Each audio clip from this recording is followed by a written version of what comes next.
मेरे इस भूमि को पवित्र किया। गरीब खाने चलकर उसको जलपान कीजिए प्रभु। इस मुसाफिर नवाजी का आपका शुक्रिया है, मगर बस्ती में कदम रखने से मैं मजबूर हूँ। मुझे खुद हैरानी है कि आपने ऐसा देश क्यों बनाया है।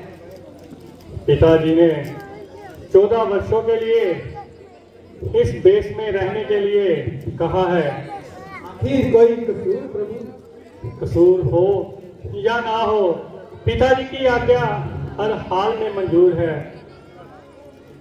भगवान आप धन्य हैं जो इस हालत में भी हर तरह प्रसन्न हैं। बहुत अच्छा, अभी मैं जाता हूँ और आपके लिए भोजन लेकर आता हूँ।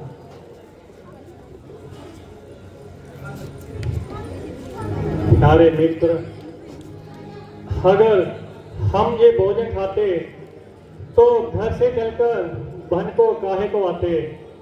हम यहीं से ही कुछ कंदमूल लेकर खा लेंगे और अपने पेट की अग्नि को शांत कर लेंगे। अच्छा मित्र, अब आपको आए हुए बहुत देर हो गई।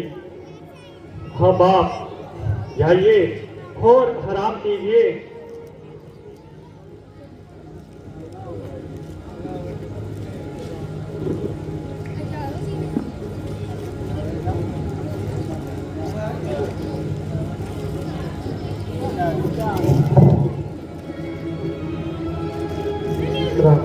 हे रघुवीर, देखा जाता है नहीं वनों का ये श्रृंगार। वापस चलिए अवध को, रथ है प्रभु तैयार। अब चलिए महलों को चलिए, जनता जीवित हो जाएगी। अपने राज के सभा बीच अब वही मुकुट पहनाएगी। नहीं नहीं आदरणीय सुमंत जी, ये बात तो बहुत देर की हो चुकी है। वे कब पीछे को फिरते हैं। जो धरिया सिंह या शूर है, जितनी जल्दी जा सकते हो उतनी जल्दी जाओ तुम। इन 14 वर्षों के लिए हे तात, इस राघव को बिसराओ तुम। दिल तो नहीं मानता प्रभु, जैसी आपकी आज्ञा। परंतु इतनी विनती मंजूर कीजिए कि सीता बेटी को वनों में रोते हम देख नहीं सकते, पत्तों और कुशाओं पर खाते हम देख नहीं सकते। इसलिए इन्हों को लौटाकर कुछ प्राण दीजिए कौशल को। यदि ये भी गई वनों को तो मरा समझिए कौशल को। हे मेरे पिता समान आरिसमत, क्या आपको यह बात उचित नहीं? सोने की चमक बना सोने से अलग हो सकती है। पाँव की रेखा क्या पाँव धोने से अलग हो सकती है? हे वह पूरी सी अवधपुरी मुझको ललचा नहीं सकती। अनुरागन हूँ मैं राघव की, कहीं छोड़ के जा नहीं सकती। महाराज, जिस राज्य में न्याय ना हो भला वहां कौन जाए।